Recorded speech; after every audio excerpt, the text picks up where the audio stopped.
Hello. তো আজ হলো আমাদের 6th year of marriage anniversary আর ডেটটা হলো 1 ডিসেম্বর।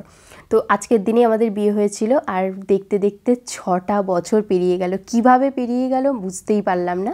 আর এই ক্যান্ডেলগুলো না আমি মানে এখন ফোনে ভিডিওতে অনেককেই দেখেছি এই ক্যান্ডেলগুলো দিতে, আর এই ক্যান্ডেলগুলোই আমার বর নিয়ে এসেছে। আমি তো ক্যান্ডেলগুলো দেখেই প্রচণ্ড হ্যাপি হয়ে গেছিলাম।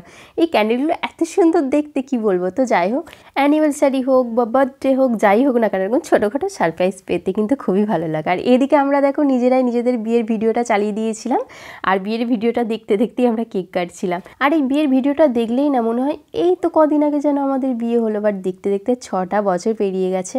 আর তোমরা অনেকেই আমাকে কমেন্ট করো যে দিদি তোমার লাভ ম্যারেজ না অ্যারেঞ্জ ম্যারেজ। আমাদের কিন্তু লাভ ম্যারেজ। আমরা বিয়ের আগে প্রায় 4 বছর বা 5 বছর আমরা চুটিয়ে প্রেম করেছি, তারপর আমরা বিয়ে করেছি। আর এই বছর যেহেতু আমার বর বাড়িতে ছিল না, মানে কলকাতায় ছিল জবের সূত্রে, তো সেই কারণে এই বছর সেলিব্রেটের কোনো প্ল্যানই ছিল না। ও আগের দিনই জাস্ট বাড়ি এসেছে, তো সেই কারণে আমাদের কোনো সেলিব্রেটের ছিল না। বাট আজকের দিনটার জন্যই ও শুধু এসেছিল। বাট ও যে কখন বেরিয়ে কেক নিয়ে এসেছে, কি করেছে আমি কিচ্ছু জানি না। নিয়ে এসে না চুপি চুপি ফ্রিজে রেখে দিয়েছিল। আর এর থেকেও একটা বড় সারপ্রাইজও আমাকে দিয়েছে, সেটা আমি তোমাদেরকে পরের ভিডিওতে শেয়ার করছি। টাটা।